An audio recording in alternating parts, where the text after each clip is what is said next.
ఇదిగో ప్రభా, ఈ సాయంకాల సమయంలో ఈ నూతన సంవత్సరంలో మొట్టమొదటి పరిశుద్ధ దినములో నీ సన్నిధికి వచ్చినటువంటి మమ్మల్ని జ్ఞాపకం చేసుకొని ఆయన మా ఆత్మీయ తండ్రి ద్వారా మీరే మాతో సూటిగా స్పష్టంగా మాట్లాడండి.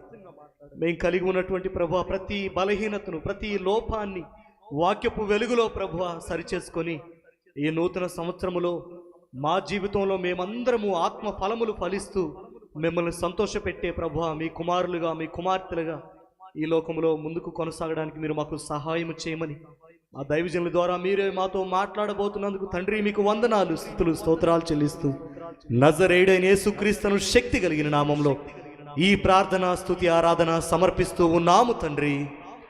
బిగ్గరగా చెప్దామండి, ఆమేన్.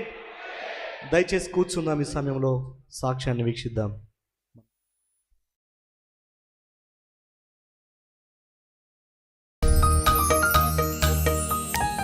నా పేరు కృష్ణాచారి. నేను ఒకసారి దురాత్మతో పీడించబడినప్పుడు రాత్రి అయితే చాలు ఆ దురాత్మ నన్ను ఎంతో బాధ పెట్టేది.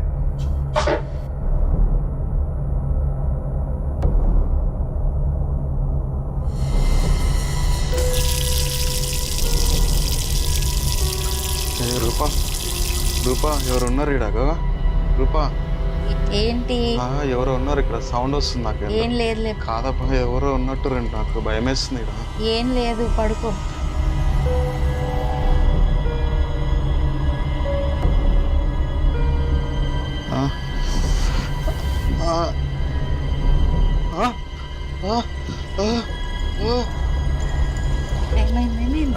ఏదో బరువు అనిపిస్తుంది నాకు ఒంటి మీద, భయం అనిపిస్తుంది. లేదు, ఏదో నాకు ఇట్లా భయం అవుతుందా? ఏం కాదులే, పడుకో. సరే.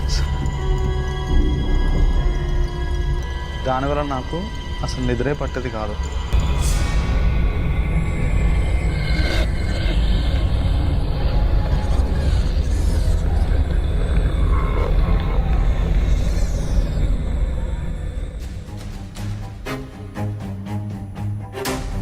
దానికి తోడు నా గోల్డ్ షాప్లో 10 తులాల బంగారం పోయింది.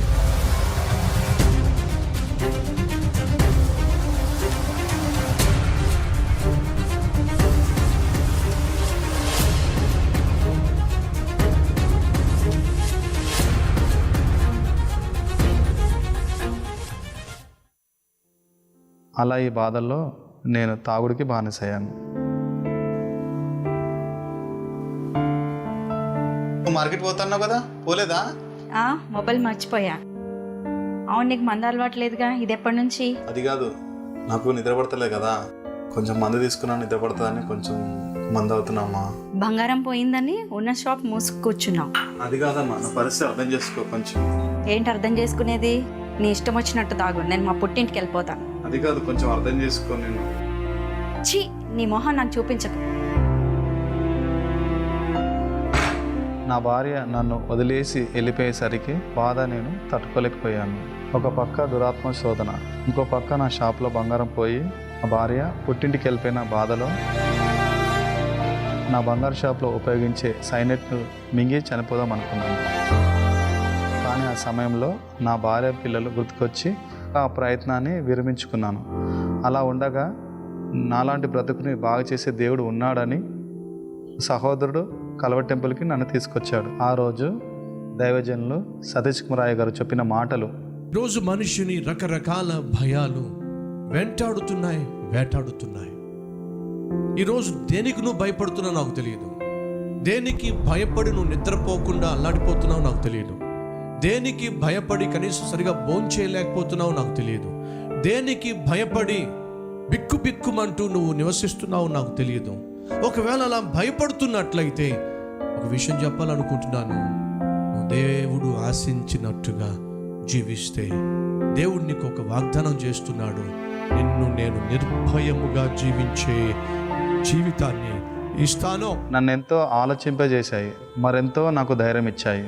అప్పటి నుండి నేను క్రమంగా మందిరానికి వస్తూ ఆత్మీయంగా ఎంతో బలపడుతున్నాను.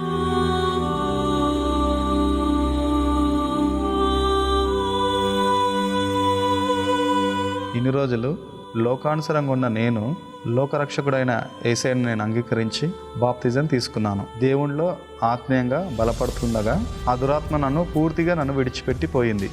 దేవుడు నా భార్య మనసును మార్చి తిరిగి వచ్చేలాగా చేశాడు. నా భార్యకి యేసయ్యని పరిచయం చేసి నాతో పాటు కల్వరి టెంపుల్కి తీసుకురావడం మొదలుపెట్టాను. నా జీవితంలో ఇంత మేలు చేసిన యేసయ్యను అందరికీ పరిచయం చేయాలని దేవుని సువార్తను కల్వరి సంఘం ద్వారా ఇప్పటి వరకు 20 సార్లు బలపరిచాను. అంతేకాకుండా నా పెళ్లి రోజు, బిడ్డల పుట్టినరోజుకి కల్వరి బలపరచాలని తీర్మానం తీసుకున్నాను. క్రమము తప్పకుండా ప్రతి నెల 10 భాగాన్ని ఇస్తున్నాను.